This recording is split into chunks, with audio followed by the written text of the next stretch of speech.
Giorgos Bourogiannis is now a postdoctoral researcher at Medelhavsmuseet, or the Museum of Mediterranean and Near Eastern Antiquities in Stockholm.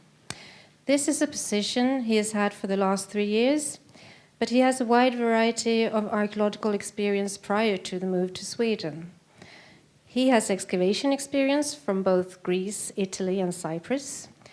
He has worked for the Archaeological Institute of Aegean Studies in Rhodes. He has been a curator at the British Museum in the Nafkatis project at the Department of Greece and Rome. And he has co-curated an exhibition on the Phoenicians at the Archaeological Museum of Thessaloniki.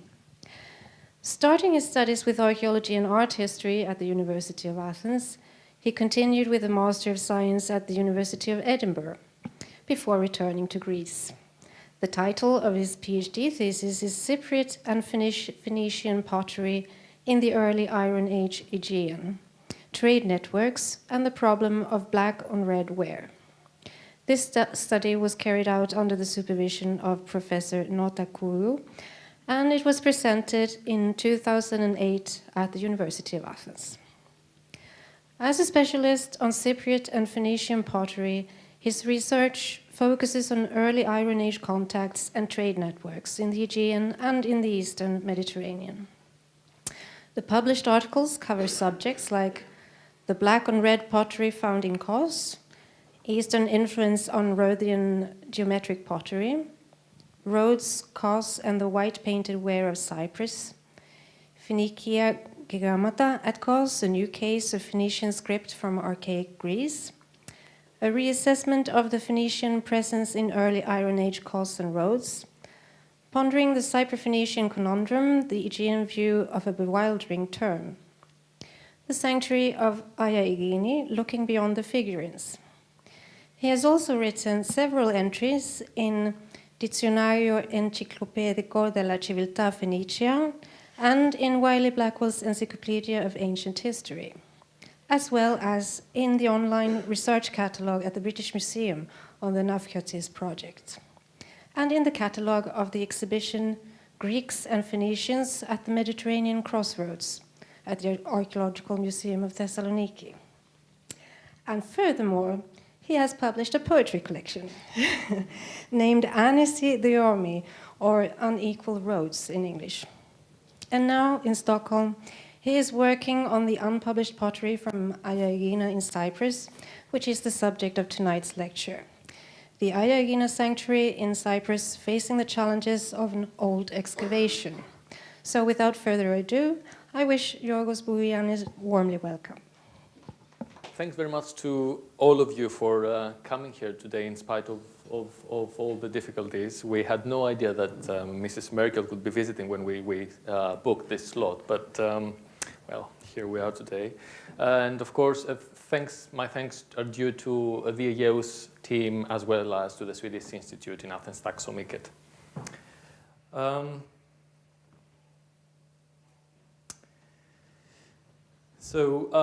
Major archaeological discoveries are very often the result of good fortune and painstaking work. And the Archaeology of Cyprus is one of the most distinct cases of such a combination.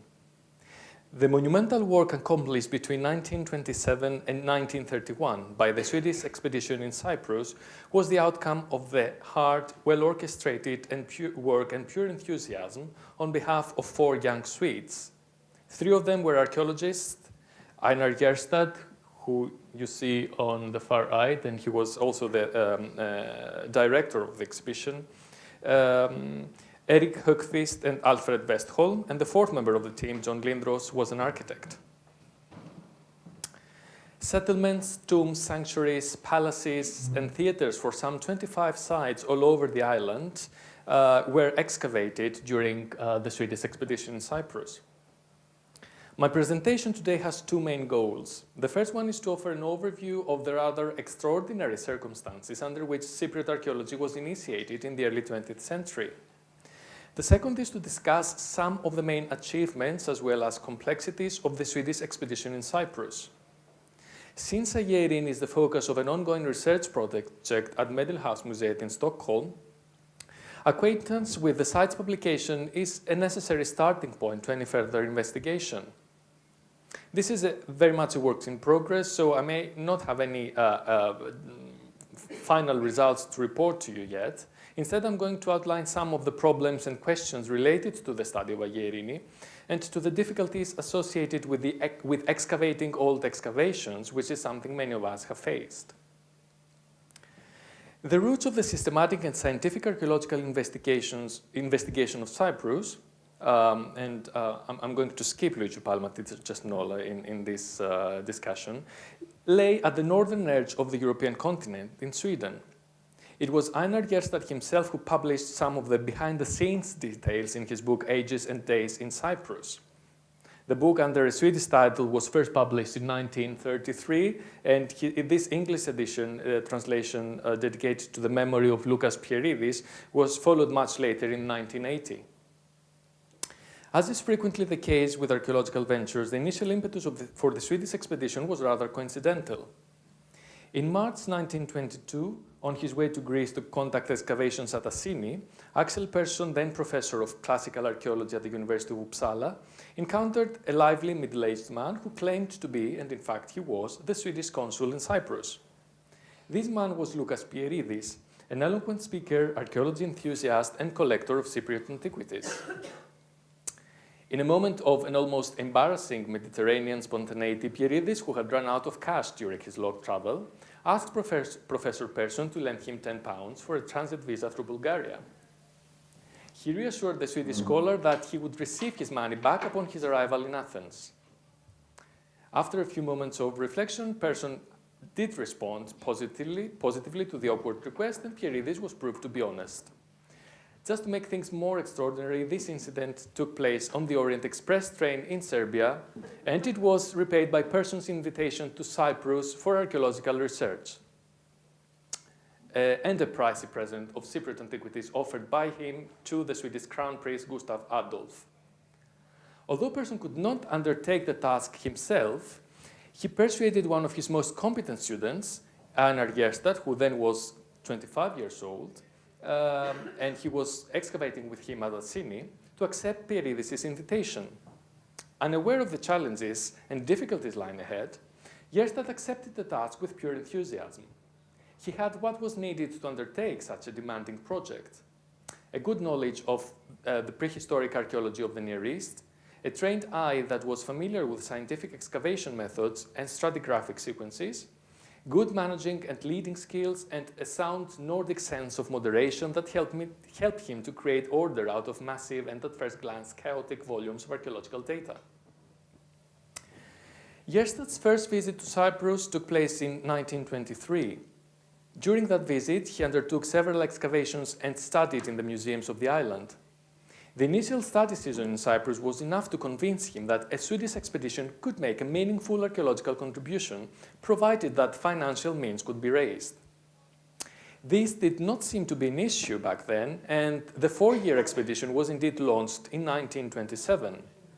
It was supported by many private donors and received a very prestigious political support by Crown Prince Gustav Adolf himself, a lifelong amateur archaeologist who became its active royal patron. He actually took part in the Swedish excavations.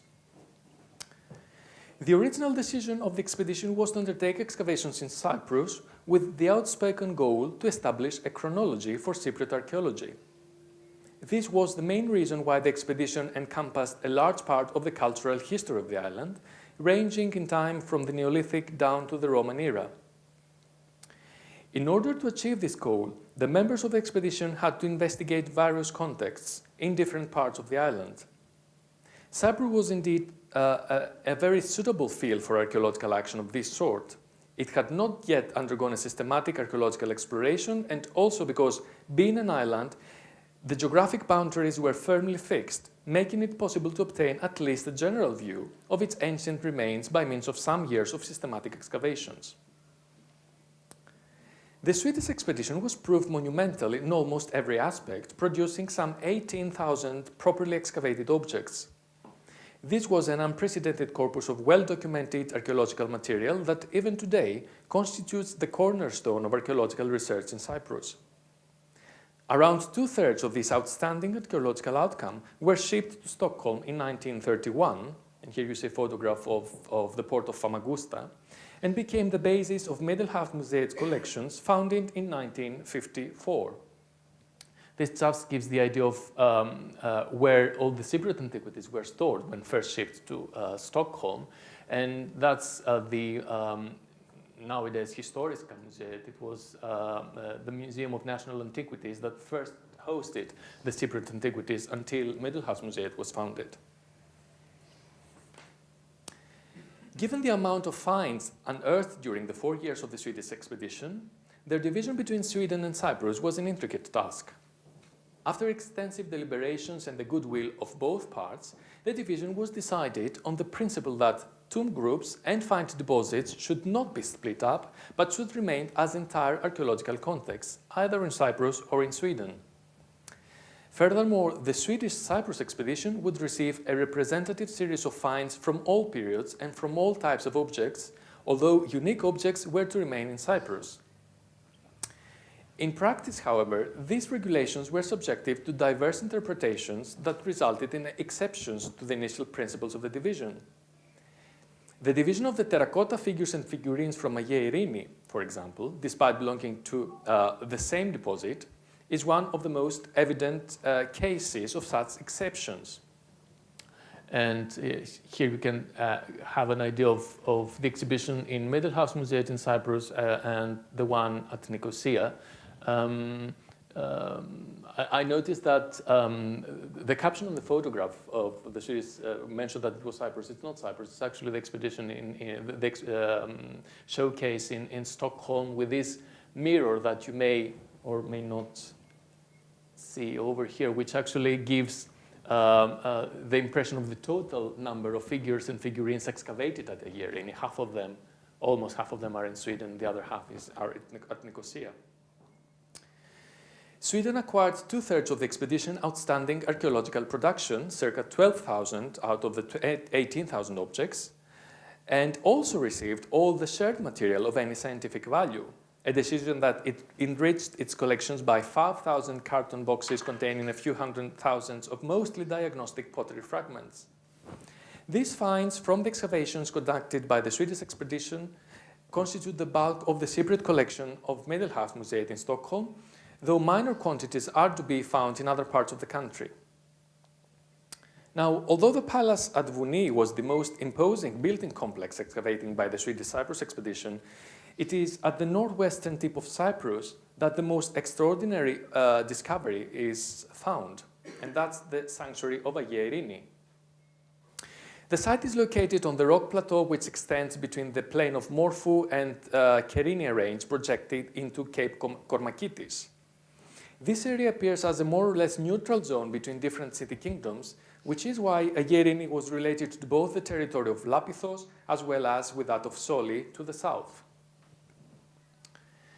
The excavated area lies to the west of the village's church and is characterized by its humble appearance. Despite lacking the monumentality of other archaeological sites in Cyprus, the sanctuary of Ayia Irini is reputed for its unique corpus of almost 2,000 terracotta figures and figurines, an unparalleled corpus of votive offerings. For obvious reasons, this massive complex became the main focus of the study completed in 1935 and set the foundations for the chronological and typological succession of styles in archaic Cypriot sculpture. However, the terracotta treasure of Ayia Irini hampered the comprehensive study of other groups of finds from the sanctuary that paled into insignificance when compared to the terracotta statues and statuettes. The results of the excavation were published just a few years later, in 1935, in the second volume of the Swedish Cyprus Expedition series. The publication had two objectives. The first one was to produce a comprehensive presentation of the site's stratigraphic sequence and its subsequent periodization. The second was to publish the almost 2,000 terracotta figures, not including fragments, and to investigate their stylistic development. Groups of finds other than terracotta statuettes were briefly presented in the final publication. Pottery finds in particular are only a small fraction of the finds discussed in the publication. Only wholly preserved vases, a rarity in a sanctuary of course, were illustrated and discussed at some detail.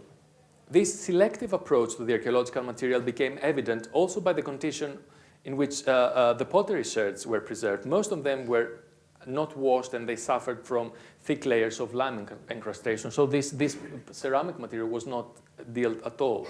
It was almost neglected. It was this combination of elements, the importance of Ayia Irini, its current inaccessibility by legitimate archaeological research, and the need to study at least part of this neglected material that placed it in the center of a research project at Medelhavsmuseet. Access to the unpublished material was an opportunity that displayed numerous research potentials. It also constituted a major challenge, primarily because the selection from such vast quantities of material was actually laborious. Ayia Irini was no exception, with about 100,000 sherds to be sorted. All of these plastic crates are full of carton boxes, and so all the carton boxes are full of sherds. A work that did not always take place in the most inspiring premises, and this is the storage area at Tumba, about 45 kilometers away from Stockholm. It's not the prettiest place on earth, but this is where objects are kept in ideal conditions. Ayia Irini was not included in the Swedish Expedition list of sites to be investigated right from the beginning. The excavation of the site started in November 1929 after a priest had brought to Nicosia the head and upper part from an early 6th century terracotta statue found in his farm. After a preliminary archaeological examination, the farm turned out to be a cultic area. It comprised of a large, roughly triangular temenos, with a row of built structures mainly along its north and eastern sides. It was Högvist who was chosen to unearth the unprecedented terracotta treasure, a turning point in his archaeological career. However, due to the exceptional importance of the site, Ayia Irini was published by the leader of the Swedish expedition, Einar Gjerstad, and not by the man who actually investigated it. This oxymoron is perhaps partly reflected on the somewhat laborious discussion of the site's stratigraphy. The latter is characterized by a sequence of severe floods and layers of alluvial sand that often result in stratigraphically impure horizons. The stratigraphy of Ayia Irini is documented in a series of 18 drawn sections running through different parts of the excavated area. Overall, 12 different strata were identified, though not all of them were traceable in the whole of the area excavated. These layers were associated with 7 cultural periods, or periods of habitation, ranging in time from late Cypriot III until the 1st century BC, although the sanctuary went through a long idle period between the early 5th and the 1st century BC. Aspects of this chronological setting are still in need of further investigation, whereas the presumed unbroken continuity from the late Cypriot period into the Iron Age has been rightly challenged in a number of occasions. The most prolific phase of the sanctuary dates to the Cyprogeometric and early Cyproarchaic periods, which coincides with the time of the consolidation of the Cypriot city kingdoms. Not all strata, however, are linked to a specific cultural period. Leaving aside stratum 1, that represents the topsoil, strata 2, 4, 6, and 8 correspond to the alluvium of floods that affected the site on different occasions. Although Gjerstad tried to establish a system of absolute dates for all of them, he also acknowledged that the flood layers were often intermixed with the upper and lower parts of their preceding and succeeding strata, hence the stratigraphy was often disturbed, as in the case of layer 4 that had infected parts of layers 5 and 6 to 7. This flooding phenomenon seems to have had a serious impact on the Ayia Irini layers. Floods were used as a key element for understanding the stratigraphy of the site, possibly also due to torrential rains that Högvist experienced while excavating there, and they were used to explain stratigraphic discrepancies or complexities. Here lies perhaps one of the first difficulties we had to face when studying Ayia Irini. Gjerstad's wish to establish a sound system of stratigraphic sequence at a site that himself had not excavated and where stratigraphy was rather complex. What Gjerstad was bringing with him when he arrived in Cyprus in his early 30s? Other than his enthusiasm and sense of duty, of course, was a new approach and methodology, and this was stratigraphy, a reliable way to investigate archaeological sequences. The publication of Ayia Irini demonstrates, among other things, Gierstadt's firm belief in stratigraphy, as well as his apprehension when his scientific instrument was occasionally proved to be inadequate. Stratigraphy, like all methods, is one which must be used with discretion. I hope that this work shows that I attach the greatest value to the stratigraphic method, which is the only one by which modern field archaeology can obtain reliable results, but even a valuable method can be misused if applied mechanically. Here the problem is clearly stated, chiefly due to the fact that different parts of the same statuettes were found in different strata. Later on, Gierstadt adds, in this case too, stratigraphy has proved to be the reliable method, although it would be misleading to use it mechanically. As in criminal cases, the crime here being the disturbed stratigraphy of Ayia Irini, it is often a scrap of evidence, in this case a fragment, that leads to the right solution. In any case, these occasional stratigraphic peculiarities cannot affect the generally strict evidence of the stratification. Gierstadt's firm belief in stratigraphy as a tool to interpret complex archaeological contexts was not only applied to Cyprus. In 1934, just 1 year before the completion of the Ayia Irini publication, Gierstadt published his views on the stratigraphy and therefore on the chronology of Naucratis in Egypt, with a special focus on the sanctuary of Apollo. His conclusions were further elaborated in 1959. However, such attempts had a rather limited impact compared to his monumental work on Cypriot archaeology. Leaving aside for the moment the alluvium layers, the rest of the layers excavated at Ayia Irini seem to display a steadier connection to the different periods of the site and are the ones primarily examined in association with the architectural remains. Periods 1 to 6 correspond to a more or less continuous use of the site from the 12th down to the late 6th centuries BC, whereas period 7, a poor revival in the 1st century, follows after a hiatus of almost 400 years. It is useful to group some of this information together in order to achieve a better understanding of the site. I hope you can see that. The first thing to be noticed from this table is the rather restricted archaeological visibility of period 2 that corresponds to the transition from late Cypriot 3 to Cypriogeometric 1.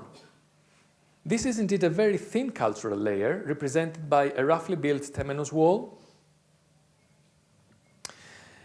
and it is within the same period that the first altar, altar 49, was built of rubble in 2 or 3 courses. This marks a sudden change with the preceding situation. Period 1 is characterized by a built-in complex that was erected around a large open court. The cult house proper, comprising of 2 rooms, occupies a central position on the east side of the complex. It is flanked by a rectangular storehouse to the north, part of another building to the west, and a house for cult requisites to the south. With transition to period 2, the older sanctuary was covered with a thick layer of red earth, and an earth wall enclosed a roughly oval open area. The only structural element within this enclosure was a low altar, altar 49, that was still in use. Although no layer or deposit of period 2 contained only Cypriogeometric 1 pottery types, Gierstadt assumed that there was no long intermediate period between the end of period 1 and the beginning of period 2. Unluckily, the finds from period 2 are insufficient, and the culture stratum is rather thin, suggesting a poorly documented and small-scale cult for the earliest part of the Iron Age. This dearth of evidence, combined with the absence of a purely early Cypriogeometric stratum, seems to raise more questions about the unbroken continuity in the sanctuary from the Late Bronze Age into the early Iron Age. Small and bigger changes in the outline of the sanctuary also occurred in subsequent phases. The temenos of period 3 was heightened and a new altar was erected, altar number 50. Transition to period 4 in the middle of the Cypriot 1 inaugurated the peak of Ayia Irini. Although the same altar was used, the temenos was enlarged, reaching a size of about 40 per 30 meters. The area was enclosed by a new perivolos built of rubble, while bases and substructures for wooden poles supporting the roofs of 2 shelters also belong to this period. Starting and ending with the flood, periods 5 and 6 were characterized by raised floors, but no major changes in the layout of the sanctuary. The same altar was still in use, although in period 6 it was raised by a lime concrete slab around its top. A severe flood at the end of period 6 covered the whole temenos with a thick alluvial layer. It was followed by the sanctuary's abandonment at the end of the 6th century.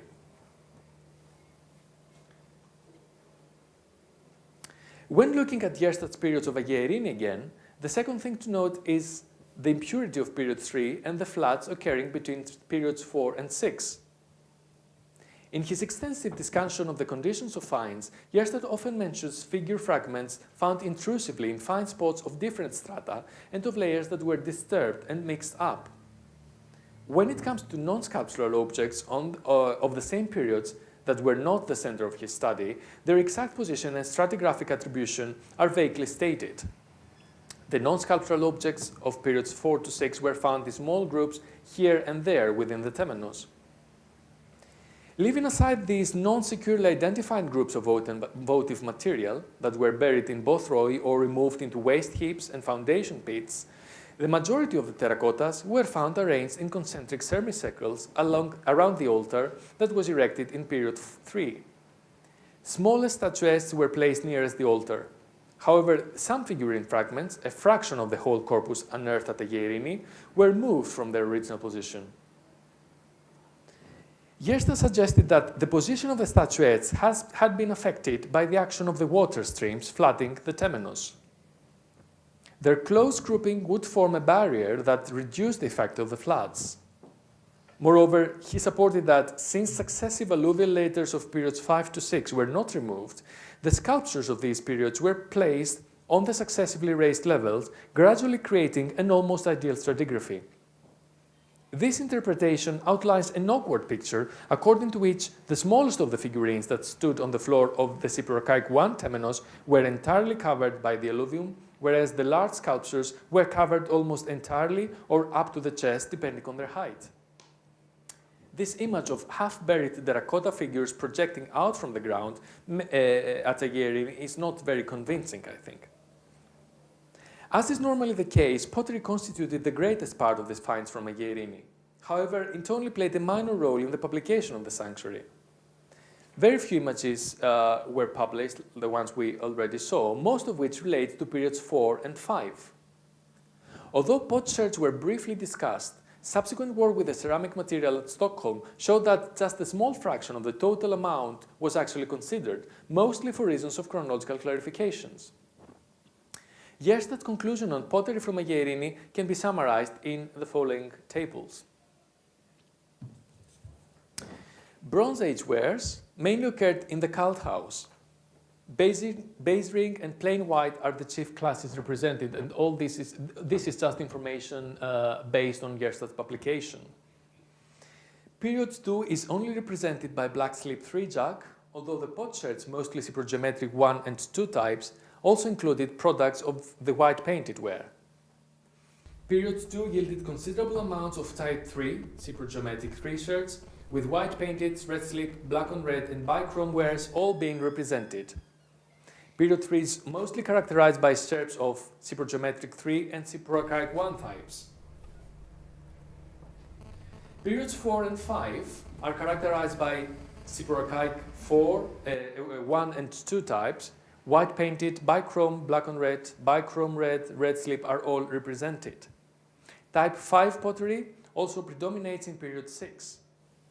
Both open and closed shapes are well attested. Jugs and juglets, amphora and hydria, plates, goblets with stem, deep and shallow bowls, suggesting a composite pattern of food and drink consumption.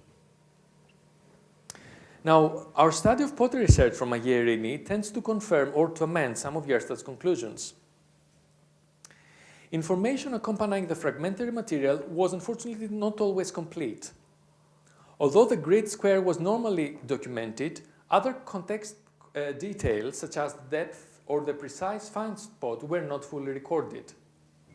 This occasional lack of contextual information became an additional difficulty due to the absence of the excavation diaries. Moreover, the comprehensive study of the late Bronze Age pottery from Ayia Irini is of particular importance, not only because it can highlight the early stages of activity at the site, but also because it will facilitate the comparative examination of Ayia Irini with other neighboring sites, such as the sanctuary of Myrtupigades, a few kilometers east of Ayia Irini. Since this is a work in progress, I shall limit myself to some general comments that should not be viewed as conclusive. Late Bronze Age sherds are securely attested in the ceramic record, even though they form a small percentage of the total amount produced during the site's excavation. It's less than 10%. The majority of the late Bronze Age ceramics were produced in the cult house, mainly in rooms 5 and 6, whereas smaller amounts were found in the Bronze Age stratum underneath the so-called statue layer. This well, it's not very, I don't know if you can see it very well, it's this very light blue color gives you an idea of the distribution of Bronze Age wares at the Ayia Irini. Yester had only documented base ring and plain white wheel-made and handmade pottery from period 1. A base ring jug, a plain white wheel-made stem goblet, and a few fragments of plain white pithoi. No other Bronze Age wares were mentioned in the publication. One of our main conclusions so far is that Bronze Age pottery from Ayia Irini is far more varied than suggested in Gerstad's publication. Pottery evidence seems to suggest that the earliest history of the site is most probably in need of some revision. Gerstad had dated the earliest phase of Ayia Irini to the late Cypriot III period, circa 1200 BC. The documentation of cultic activity is an intricate task, of course, and we may not have enough evidence to convincingly argue for an even earlier start.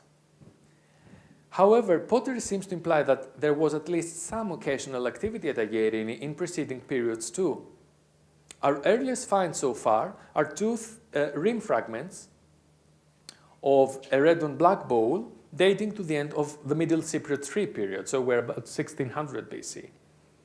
The presence of red and black sherds at Ayia Irini is important not only for its chronological implications, yet also for the study of the wares distribution within Cyprus. Red and black mostly occurs in the eastern part of the island, at sites in the Karpas Peninsula, and in some quantity at the earliest levels of Enkomi, whereas its presence at the western part of the island is rather scarce, so the fact that we do have them at Ayia Irini is important. The rest of the Bronze Age material from Ayia Irini is predominantly late Cypriot in style. White slip is of course one of the most popular and widely distributed late Cypriot wares. However, its presence at Ayia Irini had not been recorded so far. Its occurrence at the site was confirmed by the fragmentary material.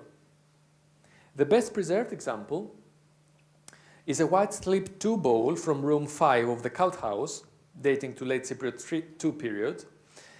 White slip 2 bowls were amongst the most popular late Cypriot types at Ayia Irini, to judge from the wishbone handles found at the sanctuary, of which you can see a few examples here. And these also come from the cult house. Base ring ware is also present at Ayia Irini. Most specimens belong to base ring 1 types of the late Cypriot I period and have the typical relief or incised decoration, which you see here. Close shapes, mostly jugs, predominate, although bowls are also attested. Among the best preserved late Cypriot specimens is the shoulder and neck fragment of a white painted wheel-made 3 jug that was found in room 6 of the cult house, decorated with black bands.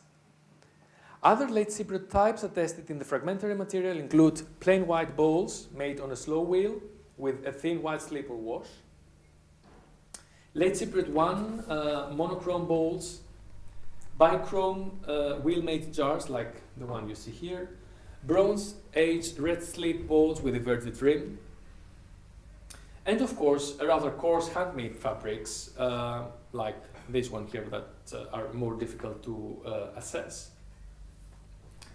Given the rural character of Ayia Irini, the presence of ceramic imports was not expected to be impressive. In the publication of the site, Gerstad listed no late Bronze Age imports, although a Cypriot imitation of a late Helladic 3B cup from Ayia Irini was published in 1964.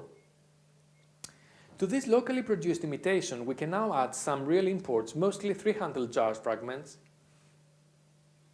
like the one you see here, with banded or festoon decoration. Local imitations of Mycenaean wares have also been identified among the sherds examined, like this one.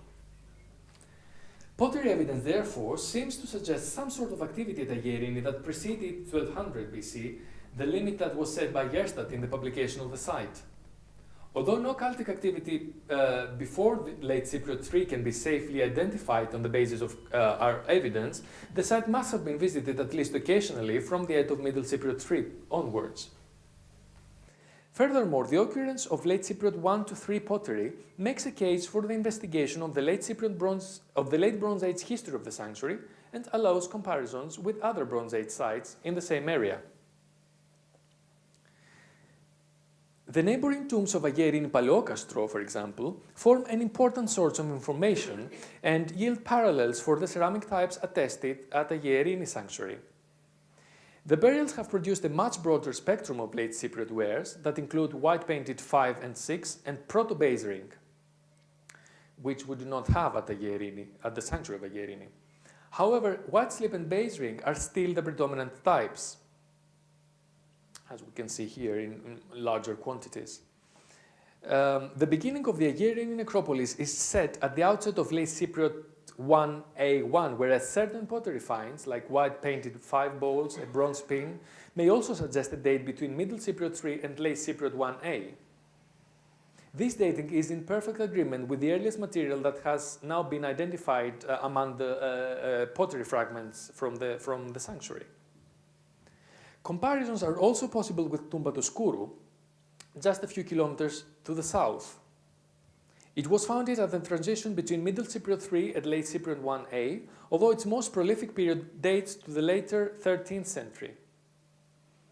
Tumba Toskourou was occupied down to 700 BC.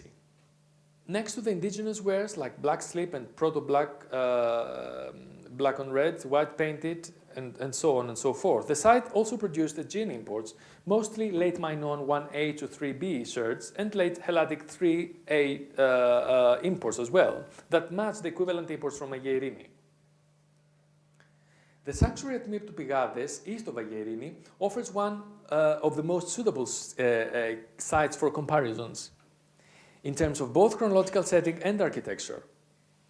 In both cases, what we have is a rectangular room surrounding a court or some sort of open space, though the orientation of these rooms may differ between Ayia Irini and Myrtou Pygades, facing mostly south in this case. Myrtou Pygades has 8 main periods of occupation, as opposed to Ayia Irini's 7, spreading between the late 17th and the 8th century BC. On present evidence, the sanctuary at Myrtou Pygades was destroyed sometime in the 12th century, perhaps at the time when Enkomi was burned. It was reoccupied only in the 11th century and stayed in use until the 8th. Already in the publication of Myrtou Pygades in 1957, it was noted that the destruction of Myrtou Pygades in the early 12th century and its subsequent reuse follow closely the sequence of events at Ayia Irini.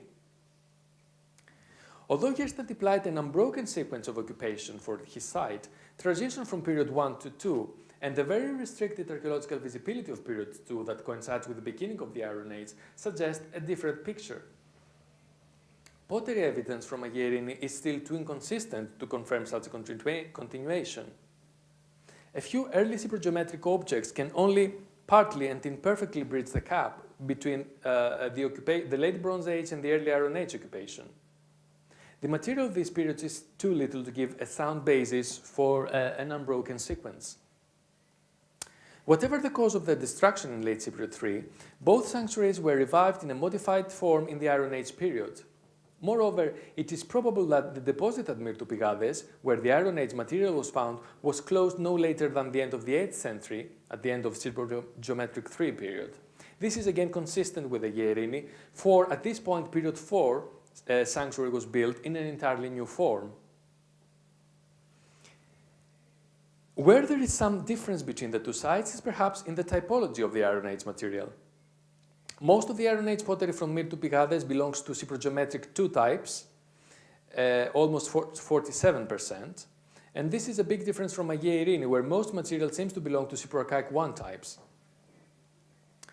Bronze Age pottery presents some clear similarities between the two sites, since base ring and white slipwares are the predominant types at Myrtopygades, whereas Mycenaean imports also occur. Now, I shall complete this presentation with a few images of the Iron Age pottery from the site of Ayia Irini. The latter constitutes the vast majority of the fragmentary material excavated, with a solid presence throughout the sanctuary. All major wares are represented: white painted, bichrome, black slip, black on red, red slip. Bichrome red are the most common types. Closed shapes are firmly documented, yet open shapes seem to display a slightly more consistent distribution. And this applies both to the Bronze Age and to the Iron Age material, suggesting a systematic pattern of food and drink consumption. Although early Cyprogeometric types feature prominently in this material, chiefly through open shapes, numbers and types increase further in the Cyproarchaic 1 period. This would coincide with the chronology suggested for the majority of the terracotta figures from the site. However, this picture may be also elusive, since the layer where the terracottas were deposited was the main focus of the excavation, and we know for a fact that most of the pottery was actually collected from the area where the figures and figurines were found, obviously because this is where most of the effort was put. I'm only going to show a small selection of sherds here in some sort of typological order. White painted 1 and 2 bowls, goblets, as well as jars and amphorae. Black slip jugs, mostly of the Cyprogeometric 1 and 2 periods. Some bichrome 2 and 3 plates. Cyprogeometric 3 white painted amphorae, and then a plethora of types that are mostly Cyproarchaic 1, which is the most prolific period of the sanctuary. Decoration mostly consists of geometric patterns, although animals are also represented, although not very often. Imports seem to be rare among the Cyprogeometric and Cyproarchaic material, with the possible exception of red slip plates, some of which are, I think, Phoenician. The preference for plates and shallow bowls further argues for food consumption related to the cultic activity at Ayia Irini. A few Attic black glazed shallow bowls with rouletin or stamp decoration are also attested, although their contextualization is not very clear. They seem to fall within the period when the sanctuary was abandoned. The latter displays a very restricted, in the 1st century BC, and the latter displays a very restricted attestation in the ceramic record, as in the case of a few unguentaria. Hopefully, the completion of the study is going to offer more valuable information about the history, cult, and position of Ayia Irini in relation to other Cypriot sanctuaries, as well as to cult in the Mediterranean as a whole. I'm afraid this not very exciting picture is the last one I have. Thank you very much.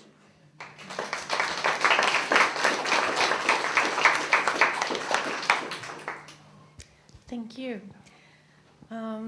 We now have time for questions. I can't see if anybody wants to say anything. I can't see it. I'm very interested in the practical side of this. The documentation of the site.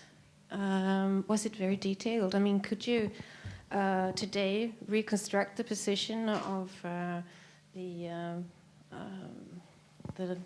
idols, or? Well, the figures and the figurines are perhaps the exception, because they're better documented, and we have more photographs of them. And we know that most of them were found in this semicircular arrangement. The fragments that have not really been included in the publication, we cannot be as certain. The level of documentation is indeed a problem, because the exact find spot is not always documented. And what is rather unfortunate is that we don't have diaries.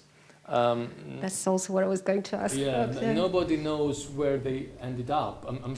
and the museum does not have them. So this is an obstacle in itself. We have limited access to the excavation, and we know for a fact that what Giorgos published in his publication is not necessarily a real picture of what Högqvist had excavated. Sanne Hoby Nielsen, the director of the museum, for example, who is mostly interested in the stratigraphy of Ayia Irini, has actually proved that not all structures excavated at Ayia Irini have actually been published at the final publication. There are walls that do not even appear at the layout of the site. We don't know why Giorgos was selective, but we know that we have only part of the picture. So there are some sort of limitations, but this is what we have to work with. But the card box material is all in order? It is in order. Now the amount of information that we have varies. In 99.9% of the cases we know the square number where things were excavated. I would say like that's maybe 25% of the material, the pottery, the fragmentary material, has more information as to the exact find spot or to the depth in which things were excavated. But this is less than half of them. So again, there are limitations. We do know the square number, but we don't always know much more than that. So it's a problem.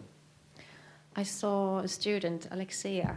You have help, or? Well, when we first when we started, it was well, actually a few days after my Swedish colleague and myself arrived at Stockholm. Christian Hörensson brought us to Tumba, and he introduced us to the material. And the quantities of the material were daunting. I mean, it was a shock. And this is just a fraction of the sherds from Ayia Irini. So for practical reasons, we would never be able to sort this material, to open all these boxes and see what's inside.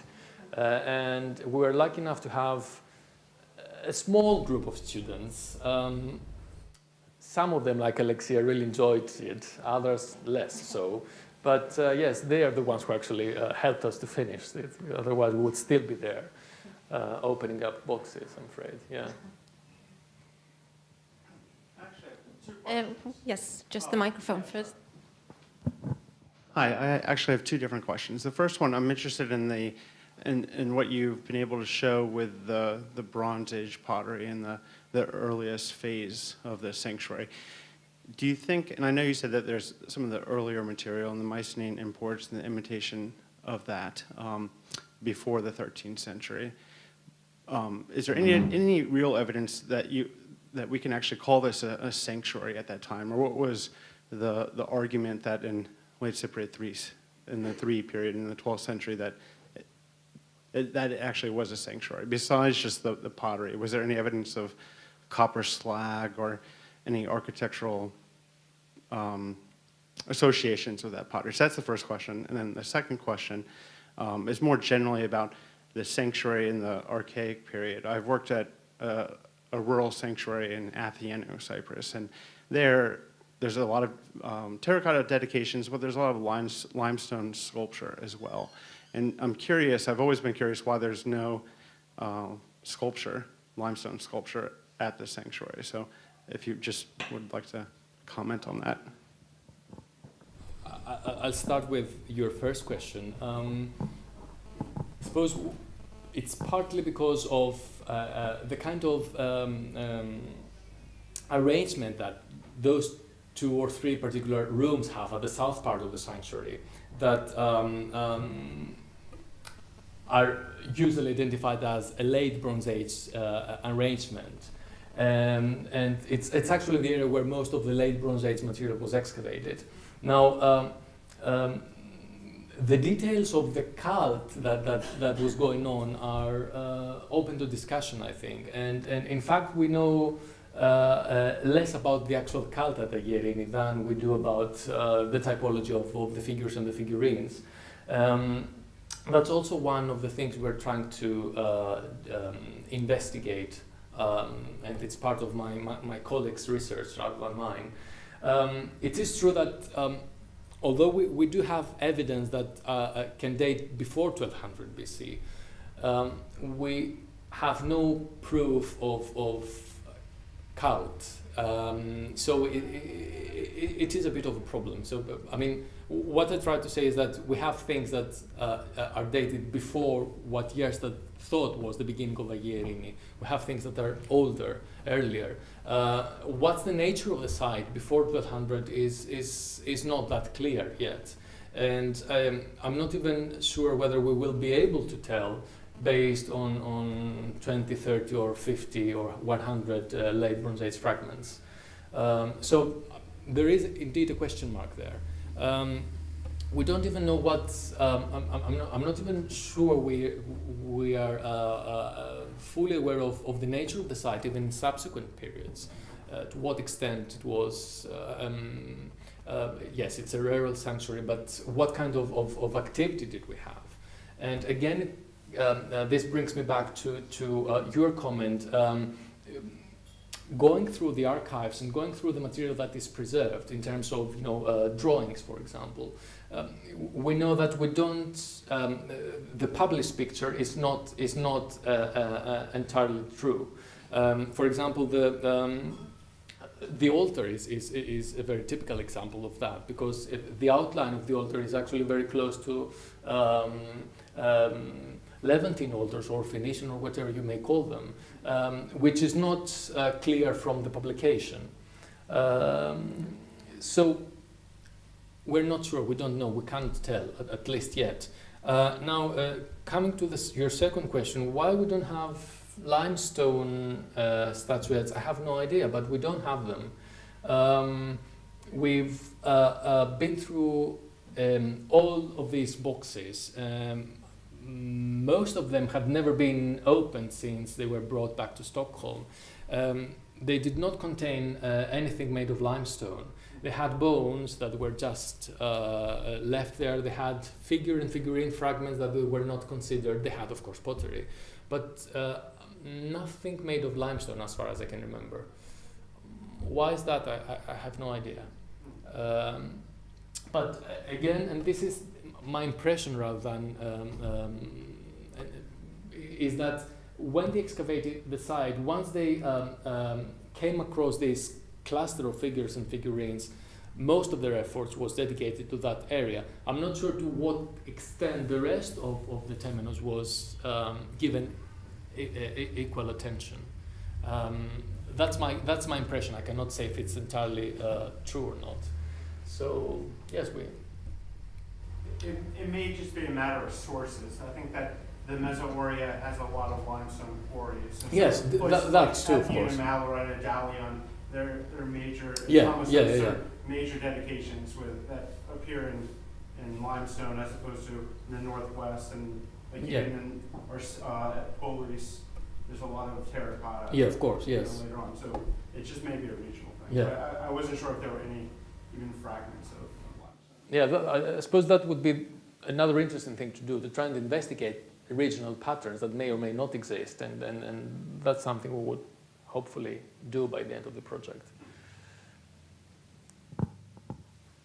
Any more questions? We can continue with a glass of wine. I don't know if you noticed that Michael passed us. She's sitting up at Zorna is eating now. We have media and police outside. Don't be scared when you leave. Okay, so we would like to have a little help with putting the chairs aside. Thank you very much.